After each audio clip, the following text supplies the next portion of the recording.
now, ladies and gentlemen, the Ron Purtee Show with your host, Ron Purtee. Hey, everybody, welcome to the program this week. Fantastic guests all around. This is a chock full episode of the Ron Purtee Show. Not only are Frank Conniff and Trace Beaulieu from Mystery Science Theater 3000 and the Mads are back, and Cinematic Titanic, they're going to be here, but we're also going to get an encore. I can't talk, but we're doing it live. We have an encore performance by Tim Midyet from Mint Mile doing the song The Great Combine from Blankfest earlier this year. It's going to be a lot of fun, this whole episode. Plus, we have a top three kills in Friday the 13th. So if you ever wanted to see me giddy as a schoolgirl, stick around for that. And first, let's bring up JB. Come on up. Did I do something? No, not yet. I don't think. So my question is how was your week? It's been pretty fucking hectic. Yeah.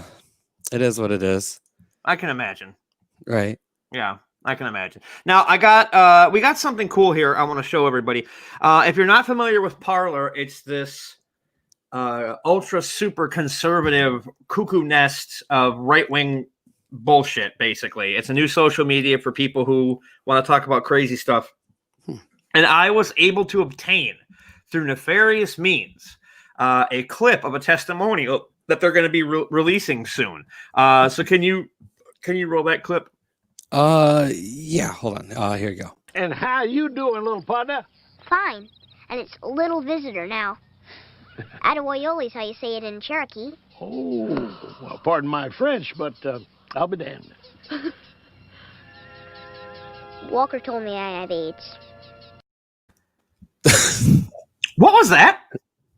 Have you ever watched Walker, Texas Ranger? Unfortunately, multiple times. It's probably one of the greatest episodes of all time. Okay, well, can we play the actual clip now?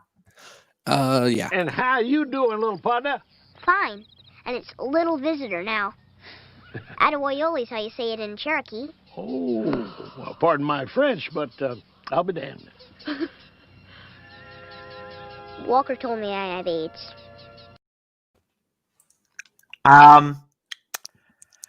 Okay. I'm gonna go with the fact that there's a problem with the button. Maybe. Can we play I think that's what it is. Can we play the actual clip now? Yeah. I'm sorry. Okay. And how you doing, little partner? Fine. And it's little visitor now. Atawoyoli's how you say it in Cherokee. Oh, well, pardon my French, but I'll be damned. Walker told me I have AIDS.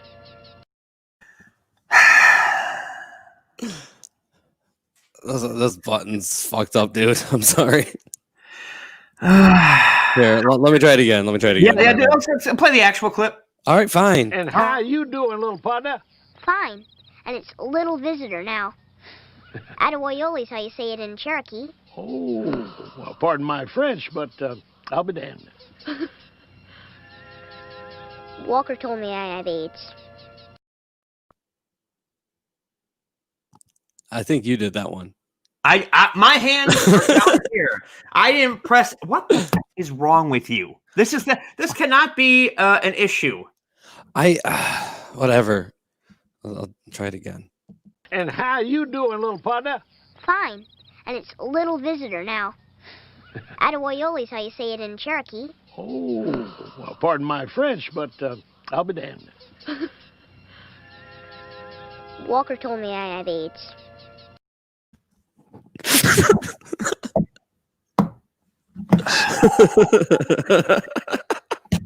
Can we try this one more time, please? Fine. And how you doing, little partner? Fine.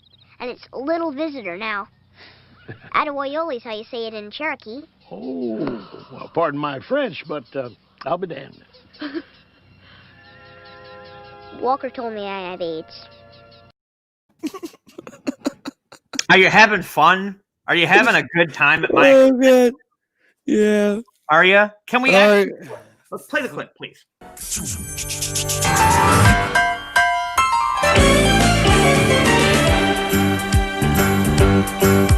It's a rare condition this day and age to read any good news. lives on the newspaper page.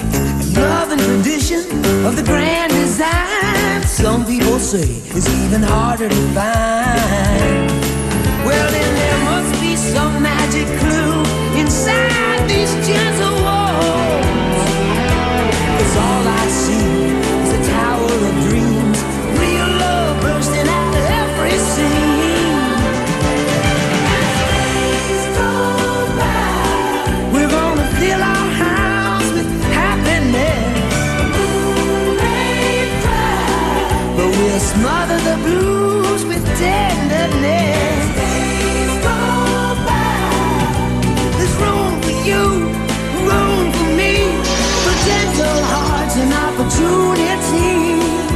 As days go by, it's the bigger love of the family.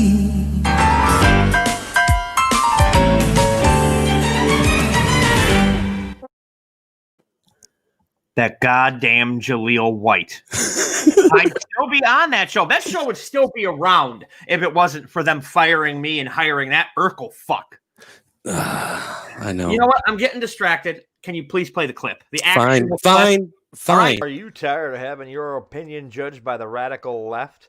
Then Parler is for you. Parler is the new social media for people whose First Amendment rights are infringed upon by the liberal media. Here's a testimony. I love Parler. It's a fantastic place. I mean, over there on the Facebook, Mark Zuckerberg, the Jew, was telling me that I couldn't talk about Hillary Clinton and her pizza party sex trafficking ring. I mean, what kind of a place doesn't allow people to tell the truth? And we all know damn well Tucker Carlson had something fantastic on that laptop of Hunter Biden's, probably Joe Biden's kitty porn stuff. You know what I mean? Now, I want everybody to know this, okay? I want everybody to be very clear. I'm as woke as the next person, okay? I listen to Rage Against the Machine. I do. I get the struggle of the white man. So you don't have to tell me I don't know what's going on. You know, but I love Parler. Now, if you'll excuse me, I'm going to go head out to my pickup truck and make a video, because that's my safe place. I'm going to go make fun of them libtards over on TikTok.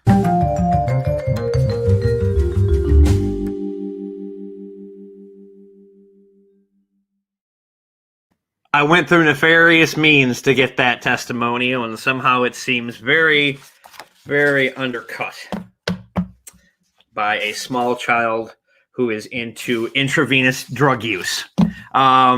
We have a great top three for you, everybody. We weren't on yesterday, and yesterday was Friday the 13th, and I felt very compelled to do this, and you're about to see me as giddy as a schoolgirl. So let's roll the intro for the top three.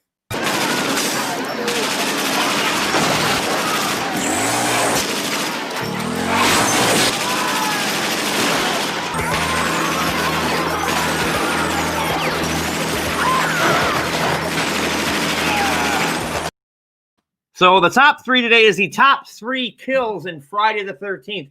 And I went out of my way to make sure everybody knows what Jason it was, who played him, what movie it was in. So I went out of my way. So let's go ahead. Number three is the back cracking from part 6. Go ahead and roll that.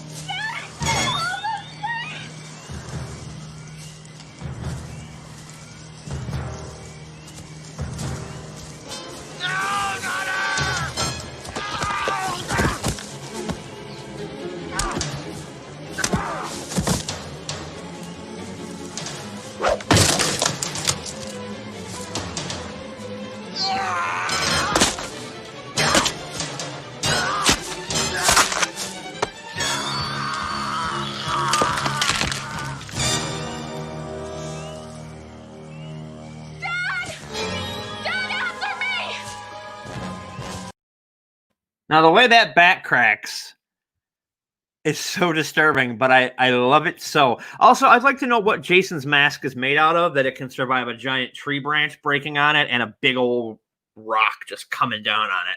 Bam. All right, number 2 is the one everybody loves, but I'm putting it at number 2, and that's the sleeping bag kill from Friday the 13th, Part 7, The New Blood.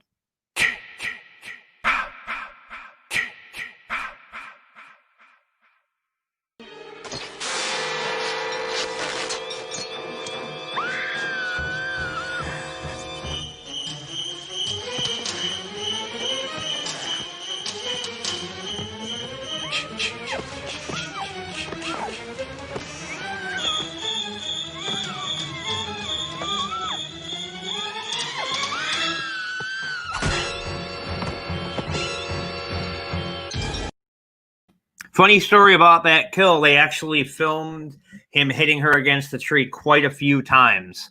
And that's why at the one point, Jason's like out of breath because Kane Hodder was out of breath from having to lift up a sleeping bag with the weight of a human and smashing it against a tree. And now a lot of people are going to be complaining because that's usually everybody's favorite kill. But my favorite kill, the number 1, is the machete and the wheelchair from Part 2. Go ahead and roll it.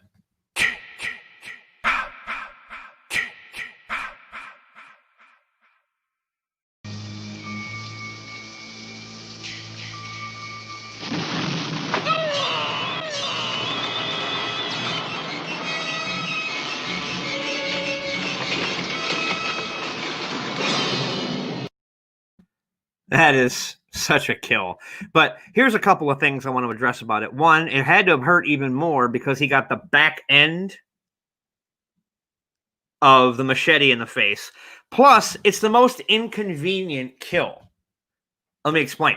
Because that wheelchair went down all those steps. Now Jason has to go back all the way down and get the machete. I mean, at this point, he's still human. So, I mean, he has to. It's a lot of energy he has to exude, and he's still got plenty of people to kill. So, yeah. So that's the top 3. Let's go ahead and roll the outro for that,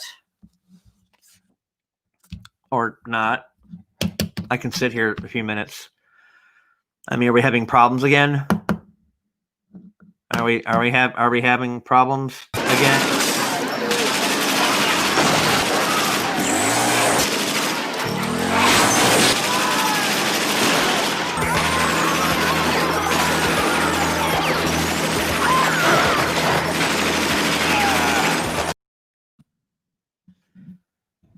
That was the top 3. I hope you all enjoyed it. We're gonna go to a break here, and when we come back, Frank Conniff and Trace Beaulieu from Mystery Science Theater 3000 are gonna be here. So let's roll some ads, and we'll be right back.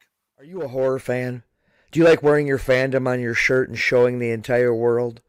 Then head over to frightrags.com and get all sorts of cool memorabilia and t-shirts to show the world that you are a true horror fan, from enamel pins to collectible cards, socks, and t-shirts with your favorite horror icons on them.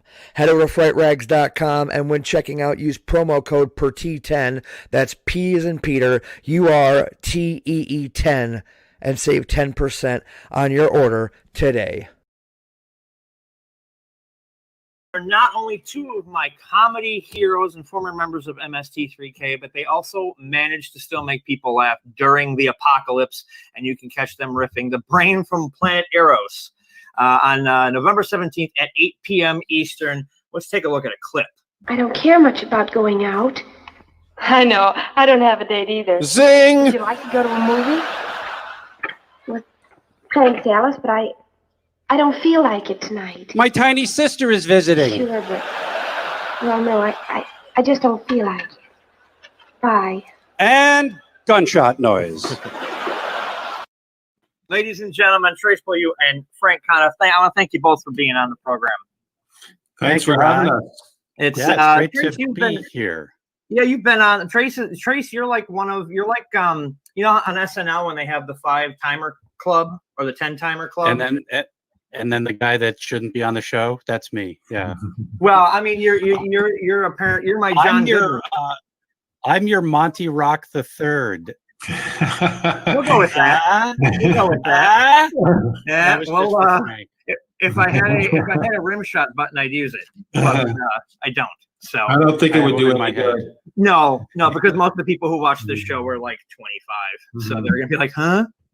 Yeah. Well, actually, people who are 75 don't get that reference either. So Monty Rock doesn't even get that reference. Yeah. Well, we'll go dig somebody up, and maybe we'll wake them up a little bit, hit their skull. But now I know Trace, when you were on before, you mentioned that the podcast kind of had to take time off because of, well, we essentially just blamed Trump for it because it's because of the pandemic and everything. So now that the podcast was too successful, other podcasts were complaining that we were taking their podcast audience. So we did the polite thing, and we shut it down. Oh well, I mean that's probably for the best. Yes. Leave people wanting more. That's always what we like to do in our shows. Well, you got to come back, So it's which actually leads me to a question. Now, would you say it's more difficult to do the riffing online? Because I know when you were on before, you said that you guys like changing jokes from city to city, but now you're more kind of is there more pressure to kind of get the joke perfect for when you do the live riff every month? If you've watched the show, the obvious answer to that is no. Yes. We've honed each joke until it's bent over and dull again. So no, we still change things up because it's more like doing the show on television. Mystery Science. We didn't have an audience. We didn't get any feedback, so we're kind of come full circle after doing the live shows on the road, and now we're expect more, receive less, but expect more. It was kind of fun to watch the clip you just showed, which I assume was from Riff Tracks Live, and right. To just be reminded that those jokes got some really good laugh. I thought you put that in. And I would like you to do that on every one of our recordings. Yeah, that's fine. We can talk later. I actually remember when you guys were at Turner Hall in Milwaukee, you guys did More Dates for Kay, and that is my favorite short that you guys have ever done. I don't know if it's just the fact that Kay is so inept on how to deal with people or the gunshot noise. Well, I think Kay is actually like ahead of her time. She's a very assertive woman. She doesn't have any shame about her sexuality or what she wants for her pleasure in life. She just goes out and gets it. I think she's kind of a role model. Seriously. Why they needed to do like a promotional video for dating? It's like I think kids kind of had that part nailed down. I think their hormones would direct them in that direction, unless it was like a WPA Works program where there wasn't enough dating going on. She seemed to almost sexually harass these guys for like the 50s, I guess. That was sexual harassment. Yeah, for the 50s, but not anything like what the way guys are with women, so no. Yeah. I bet that's one person's conservative view of high school and dating. I bet kids were much more advanced than we've been told through 50s pop culture, like Grease and movies like that. I think kids have always been cool, and then you reach a certain age where you forget that you were ever young, and you go, "Oh, they're kids, you're awful."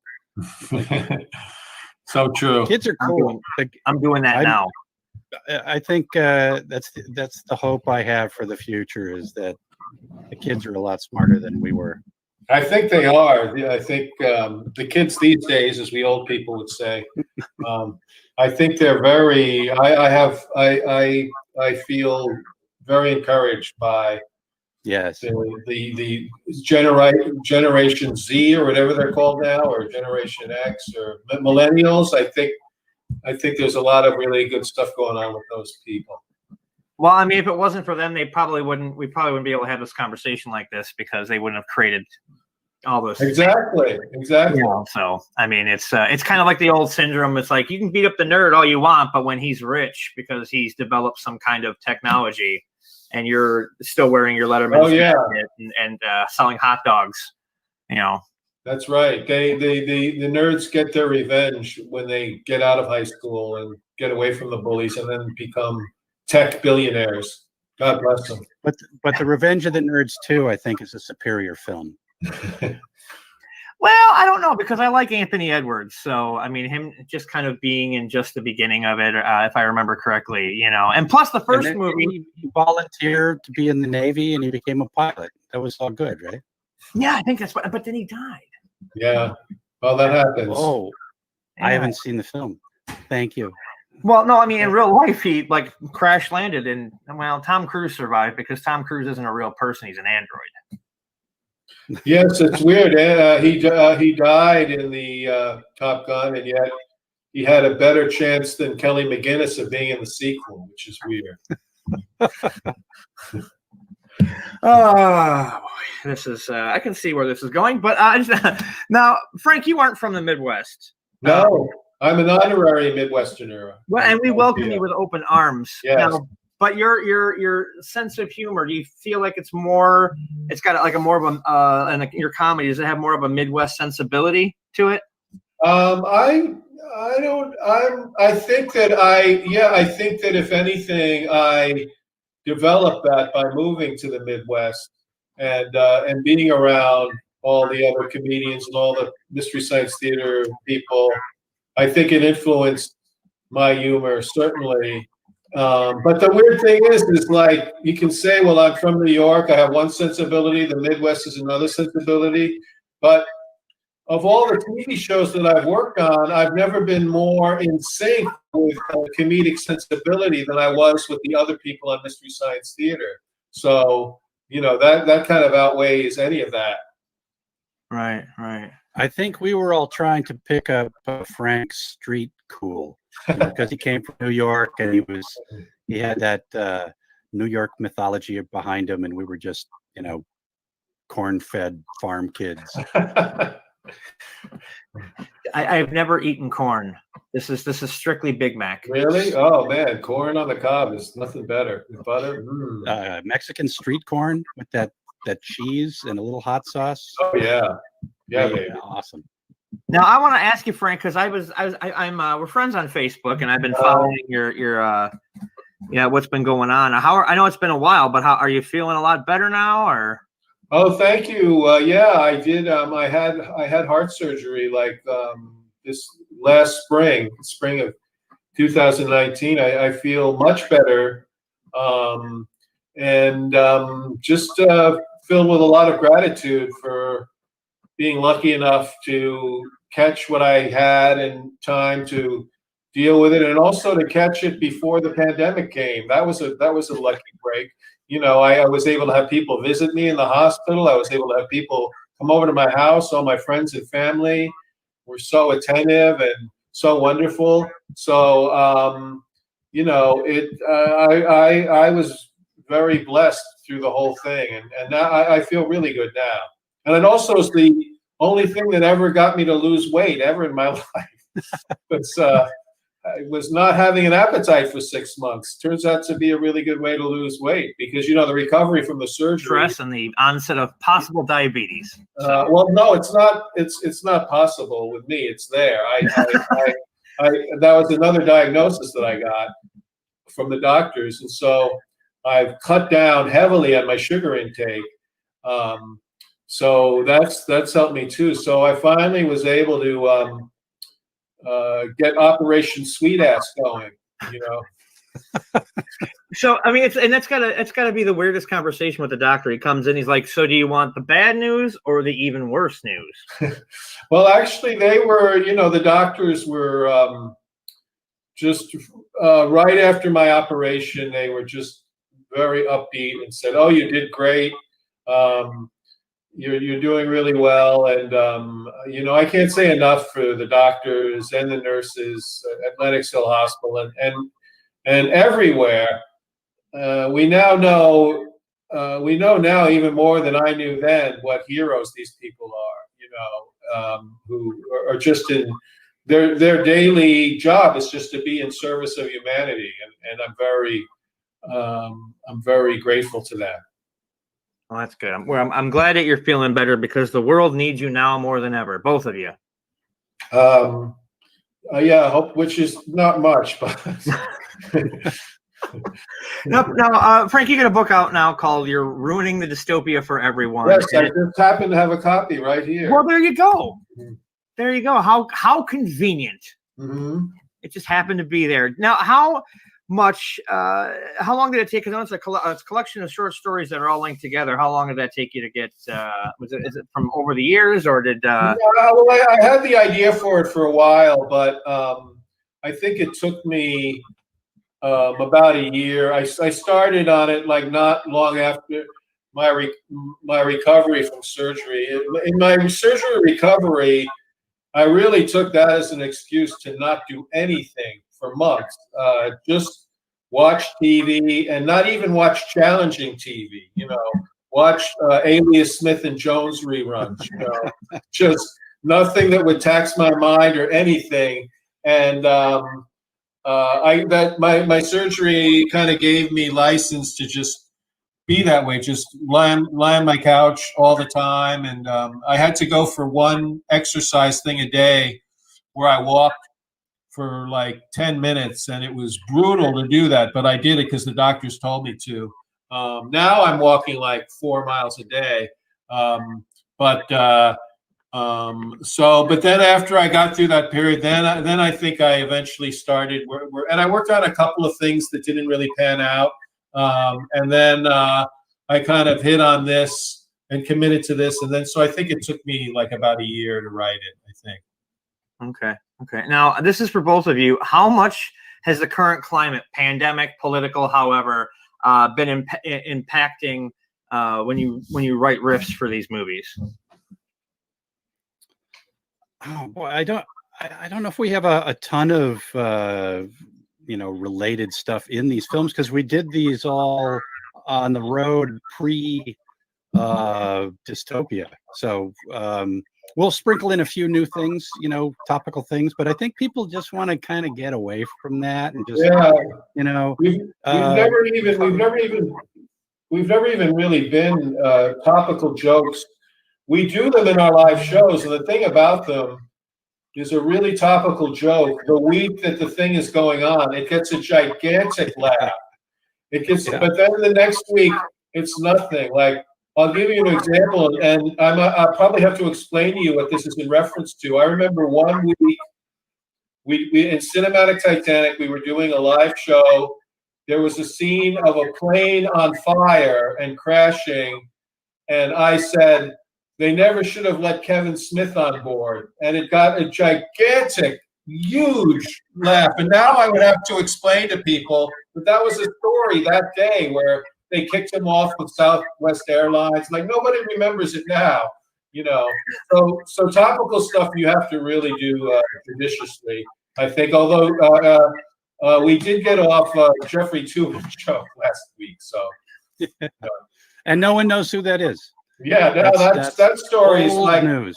That story is 3 celebrity masturbations ago now. Yeah.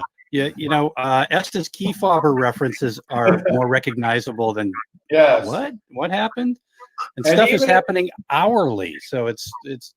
And if you go back and watch old Mystery Science Theaters made in the 90s, you'll find very little Bill Clinton. The Lorena Bobbitt, the stuff that was really big back then, you'll find very few of those kind of jokes, but a lot of Estes Kefauver, Adlai Stevenson, Alf Landon. We don't really seriously consider references until they're dated. That makes sense. I mean, because I remember this is after you both left the show, but I was watching the Time Chasers episode. And there's a political joke in there that's a real deep cut, and I don't know if they were trying to be timely with it, but when they throw the little guy at somebody and he says he threw Michael Medved at him, and I just lose my mind every time I hear it, because I get it, but not a lot of people are going to get it. So I understand what you're talking about, that the jokes have to be 140 years old for them to be timely and work. Yes. But do you do you enjoy doing the riffs online more than having to travel? I mean, I'm sure it's easier that way, but is it tougher when you have to do it online? I've traded driving to the airport, getting on a plane, waiting for a plane, flying, getting to the city, to walking across my driveway. So that part's pretty easy. But I really miss the response. You know, is that joke working? Right. You know, we don't get to know until, you know, we do get feedback on Twitter and Facebook, but it's nice to have that immediate response. But there's an advantage to doing it this way, is that we can jam more jokes in. Doing it online is fun, and we're going to keep doing it. But I don't like getting up early in the morning to catch a flight. I don't like getting on a crowded plane. I didn't like that part of it when we did it, but now I would take it all back and do it again in a second. Now I miss all of it, everything about touring I miss, but especially the live shows and performing in front of audiences and meeting our fans too, which we always did at our shows. We always set up a merch table, and before and after the show, we always just greeted and met fans who came up and talked to us. You know, Trace and I, our whole time that we've been on the road, I think we were in a green room once, our first gig in Chicago. It was in the basement. It was really dank. And we're like, this sucks. Let's go upstairs.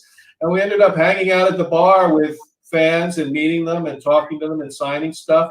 And then ever since then, we did that at every show. We've never been in a green room since. Yeah, green rooms are very lonely, and you know, I'd rather use that time before and after the show to do something productive and fun. Yeah, rather than eating, you know, sweaty cheese and bad cold cuts. Well, that's the Wisconsin diet, pretty much. Sweaty cheese and cold cuts. We did Wisconsin a lot, and I've had some good meals in Wisconsin. My favorite was a pizza-sized pretzel that we had one time. That was amazing. Yep. And Tracy, you actually did a video for a friend of mine that just graduated college at the Turner Hall show. Oh, I don't remember. And she's still talking about it, and it was like 5 years ago. Oh well, I'm glad that worked out. I should be loved seeing some residuals from that. I would. Well, I'll tell her to send a copy of her college diploma to you. Good for her. She works for Goodwill, so she's not exactly going to be able to give you any royalty checks. But I'm sure I'm sure it'll be about the same size as the royalty checks from Freaks and Geeks. Not sending us royalty checks puts her in common with the rest of show business, so she should feel good about that. I'll tell her she should start a production company. I'll tell her to get on top of that. Now, your last show, you actually had some guests. You had Rich Coase, and his producer, whose name eludes me at the moment, Jim Roach, because I don't do research. And now, how was it? Who reads? What's a book? Now, how? I'll show you a book. Hey, there you go. Here, I'll even make it big on the screen so everybody can see it. There you go. Bring it back up there. You can get it on Amazon, folks. Yeah. Hey, that's an attractive cover. Who did that cover for you? Our friend Len Peralta, who covered all my books, did that. Well, there you go. Awesome job as always. And you can't go wrong with something written by Frank. That's just the way it is. That's the idea, at least. Now, you speaking of Midwest and everything, Rich Coase Rich Coase claims to be this guy named Svengoolie, but Svengoolie keeps saying he's not, so they can deal with that in court. But what was that like having him around? I mean, I haven't seen it yet because I'm behind on everything. And so what was that experience like? Have you guys, because you were in a promo for the show at one point. Yes, you guys are going to buy the dungeon. Yeah, we visited the set. I'd met Rich doing a radio play in Chicago, a live radio play, and then saw him again at C2E2 as Svengoolie, or maybe it was Svengoolie in not rich, but they were very gracious and said, "Hey, come on over." Just very casual. They're great guys, great Midwest sensibilities. We really clicked with them. Frank bonded with Jim because they share a phone. Your ringtone. We have the same Armand Flint ringtone, which I was very impressed with that he had that too. I do. Great guys and very generous and great people. And you can only get that from the Midwest. I'm pretty sure that those two are the only nice people in all of Chicago outside of people who come to your shows. Because not true. Well, I'm speaking as a Wisconsinner, so we have to always throw shade, as the kids say, at Illinois. I thought Wisconsin was like the Chicago's the Hamptons. People go there in the summer and stuff, right? Yeah, well, what's weird about it, though, is when Illinois closed everything down because of the apocalypse, they couldn't do anything, so they shot over the border up to Wisconsin. It's like, oh, well, we can't do anything down here, so let's go up there and infect everybody in Wisconsin. Thanks. Wow. And I always think of what that? I think our bars opened way earlier than a lot of people too, and there was a big fight over how many people you can have in the bar. But then Illinois people saw bars were open in Wisconsin. Woohoo! Well, that's their fault for going to a bar during COVID. My thought on that is, how many people should you allow in a bar during a pandemic? How about nobody? That's fair. That's totally fair. I used to bounce at a bar, and before, I think the last time I actually worked the door was right before they shut everything down. So I was there wearing a mask, and everybody else is walking in there with big hair to see a cover band. But I don't care. I got paid to stand there and do nothing.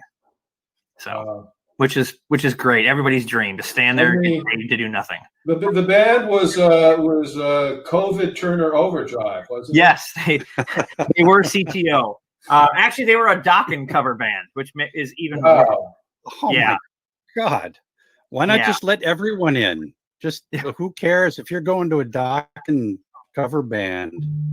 Did you get your COVID? Come on in.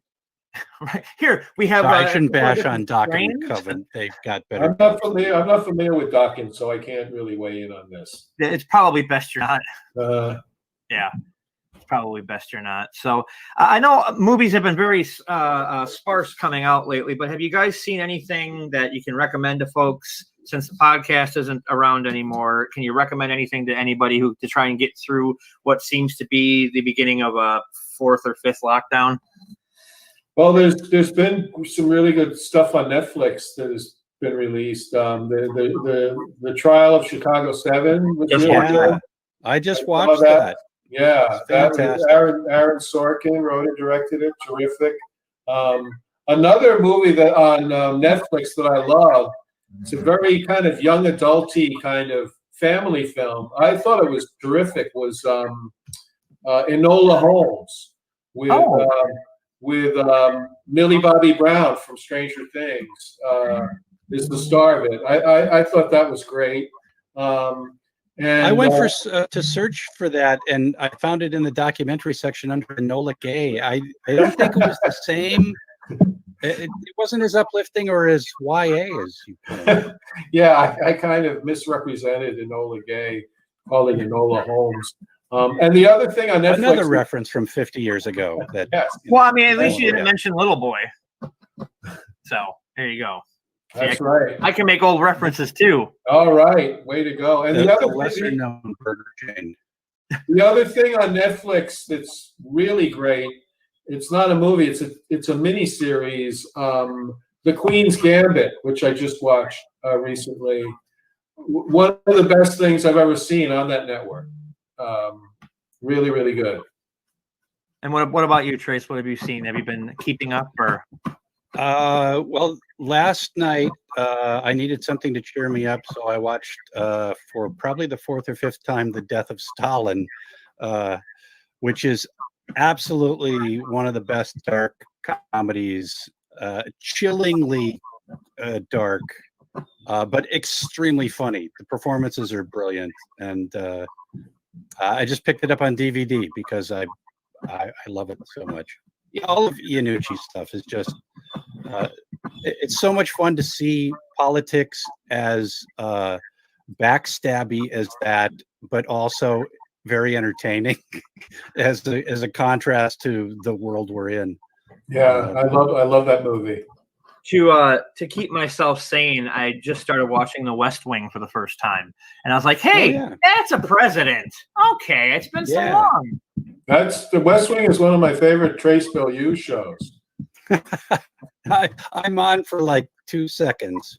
Hey, but I just got a residual check for like $1. So all right, there you go. What season were you in? I think the first season, and it's just at the top of the show, and there's credits and stuff. So it's the part you don't pay attention to. Yeah, you're right. Because I have to go back and look now because I'm almost done with season 2. So yeah, I'll have to go back. It could get cut out in syndication. You know how they trim things for as they pack more commercials into. I don't know how television works. Why am I? I'm watching on Netflix, so who knows if they cut anything at this point. Oh, you're probably getting the purity of the entire thing, but you still won't see me. Now I gotta ask you guys something. What are your thoughts on if you've seen it, the new Borat film? Because I gotta talk to somebody who knows comedy. Because every person I talk to just thinks it's funny and they don't get what he's doing. I thought it was I thought it was really good. I saw it, and but the thing about it is, you know, there were some really funny. And by the way, I kind of have drifted away in my tastes from prank kind of comedy. Yeah, it's not my favorite genre, but he's an exception because he has like a point to it usually, and the other thing about the movie that I really would praise is that it's not just very funny. It's kind of an example of really well done storytelling. You know, it has a real story to it, and I just thought it was really well done. I mean, the whole thing didn't really make me laugh, but there were a few things in it that were really funny, and the Rudy Giuliani scene was priceless. Yeah, I liked it too. What's that? I was just gonna say, even if he was tucking in his shirt, even if he was still getting so handsy with her. Yeah, it was, but you know what? He wasn't tucking in his shirt. No, he wasn't. Yeah, no, he wasn't. And who says, "Let's go into shirt" a is bedroom and have a his drink"? code name. Yeah. I like the Borat movie. I'd seen the first one in the theater, and you know, I like stuff that gets dangerous, and I was curious to see how they pull this off to do Borat again because he's so well known, and I like how they dealt with that. I also like the relationship between Borat and his daughter. I mean, I thought that was very touching. Yeah, that was part of like the whole arc of the story. Yeah. I'm Frank. I don't like pranking. I don't like practical jokes. I don't like that, you know, scare stuff. But there's some cringy stuff, definitely. But overall, I thought it was very entertaining and kind of touching. The dancing sequence was pretty cringy. Yes. Yeah. That was.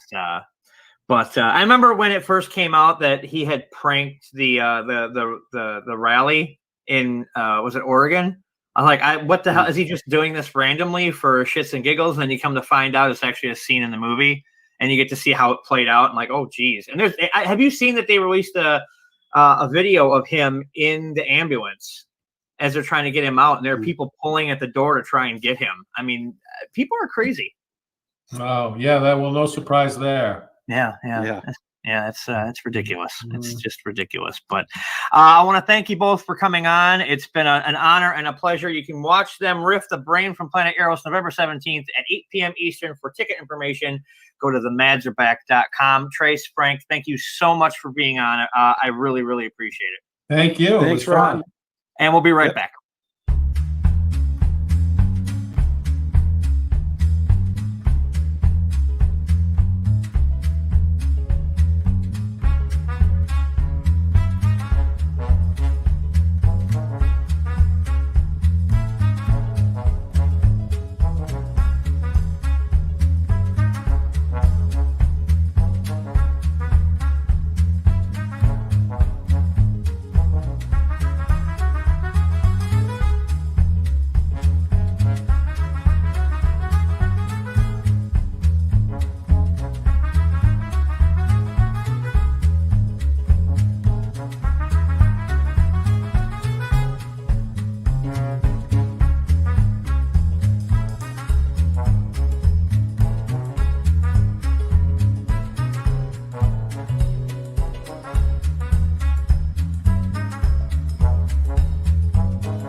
How you doing, little partner? Fine. And it's little visitor now. Attaboyoli's how you say it in Cherokee. Oh, well, pardon my French, but I'll be damned. Walker told me I have AIDS. He hates me. That's pretty much exactly what it is. He fucking hates me. Look, before we get to Tim Mid yet from Mint Mile, I just want to talk about something real quick. A lot of comedy clubs have become the victim of the pandemic. Dangerfield's closed. But the one that really hurts me is one I've always wanted to perform at, never got a chance to. It's in Long Island City. It was owned by Rebecca Trent. Around for like 14 years. And some of the most brilliant comedic minds came out of it, like Ed Larson, who's a former guest, Henry Zabrowski, Marcus Parks, Ben Kissel, Amber Nutt, Murder Fist, the Round Table of Gentlemen, just like amazing comedic minds, because Michael Che from Weekend Update, one of the co-head writers of SNL, came out of the Creek in the Cave. Former guest Kyle Lewis performed there multiple times. And I'm really, really sad to see it go. It kind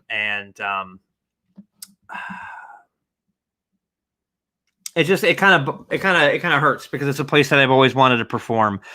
And, so many, and apparently, based on reports from people who have performed there, because I haven't had the pleasure, was that nobody said no if you wanted to do something. Ed Larson's first show there was something called Brown Sabbath, and the flyers that they were putting up everywhere was a church with a giant turd on it, which is right up my alley. Last Podcast on the Left still goes on. Ed and Amber Nelson do The Brighter Side. The podcasts that emanated from the Creek in the Cave are still going, and it's still, I mean, its legacy is going to live on. But it's just really, sad that it's a place that that we're gonna miss. But Kevin Barnett was one of the brightest stars that came out of the Creek, and we lost him I think it's almost 2 years now. 2 years ago to pancreatitis. I think that's what it was. And I asked Ed Larson. I said, "Do you want me to talk about Kevin?" And he gave me this quote, and I wanna read it. I want to do it justice. Kevin was the most open-minded dude and just followed the scene wherever it took him. And the Creek was a stop on the road multiple times a week. So we're not going to have many places, especially now, that allow comedians to just do what they want and pursue what they want, and let their star shine, so to speak. So the Creek in the Cave will be missed. So support comedians. Musicians can do live streams. It's really tough to be a comic when you don't have a show or you don't have shows to do. So be sure to do that if they ever put anything out. We're going to take another quick break. When we come back, Tim Midyet from Mint Mile is going to be doing an encore performance of the Great Combine from Blank Fest this year. Stick around. We'll be right back. This episode of the Ron Purtee Show is brought to you by Audible.com. Get a free audiobook download and 30-day free trial at audibletrial.com/Ron Show. Over 150,000 titles to choose from for your iPhone, Android, Kindle, or MP3 player. So head over to audibletrial.com/Ron Show today. Hey, everybody, welcome back. Coming up now is, I'm very excited to share this with people. This is Tim Midyet from the band Mint Mile. He's a singer and guitar player. He did a condensed version of the Great Combine for Blank Fest this year, and I figured I'd share it more with the world. So without any further ado, here's Tim Midyet performing the Great Combine from Blank Fest. Let's see it.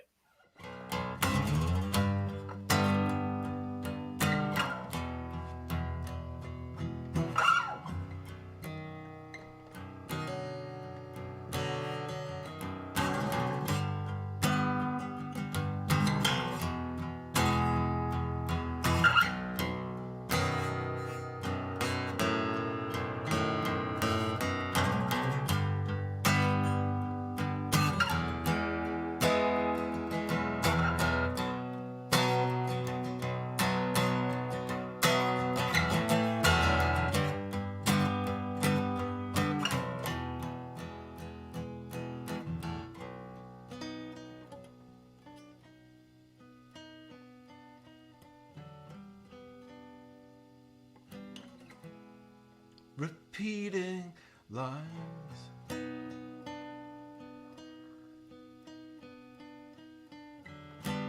Until the end of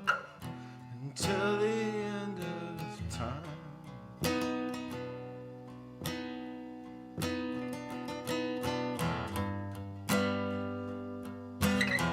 I try to find my place now,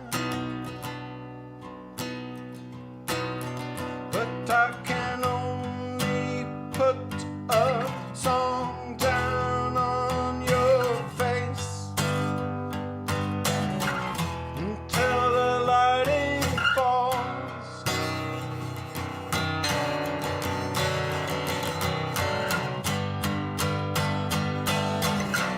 On what we wanted to bring.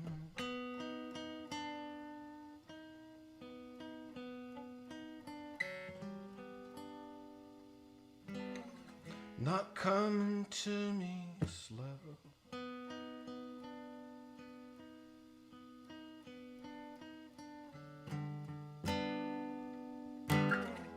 But it don't feel wrong.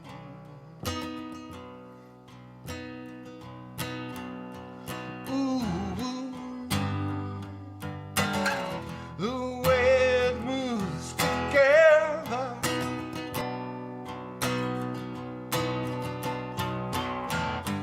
has to be right in some world, in some pocket of the universe untouched by thought.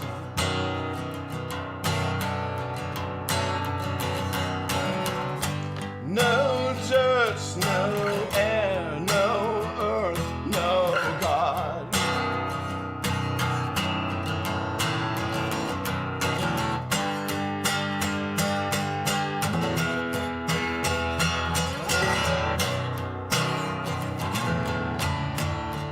You can wait it out.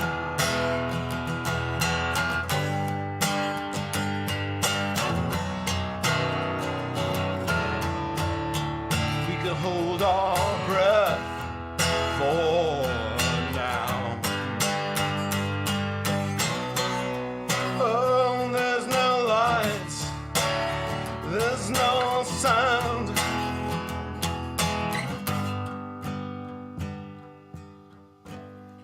You can hear the approach. You hear the approach of the great combine.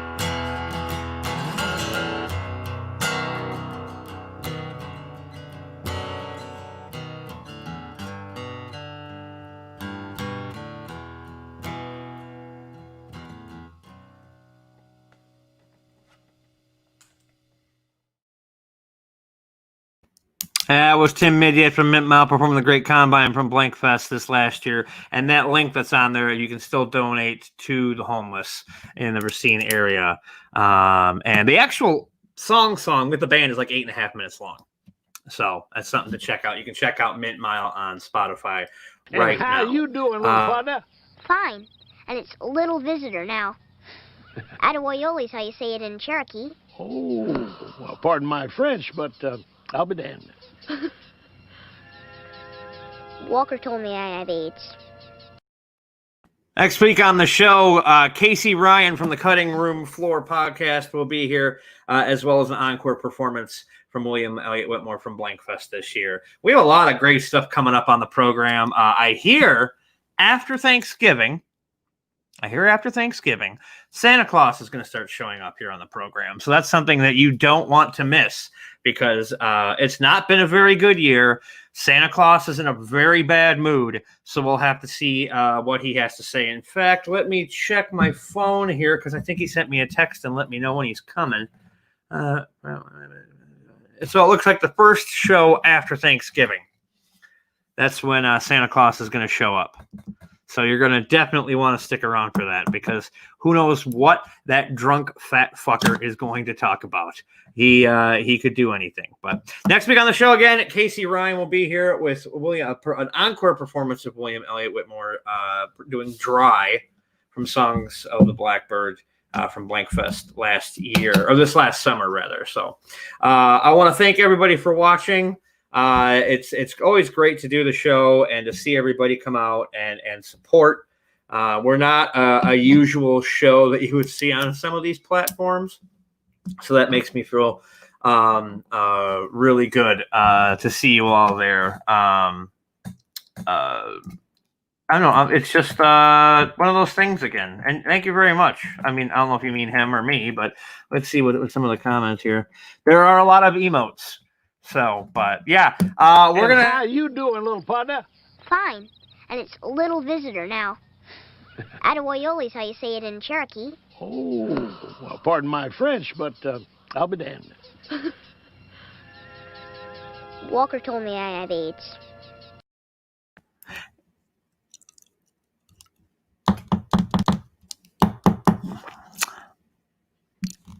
He is a little visitor, all right. But all he's off to is the. I don't know if I want to say it. This is where things are weird live, folks. He's a little visitor to the next free clinic to get a cocktail. There we go. We'll see everyone next week. Thanks for watching. Bye bye.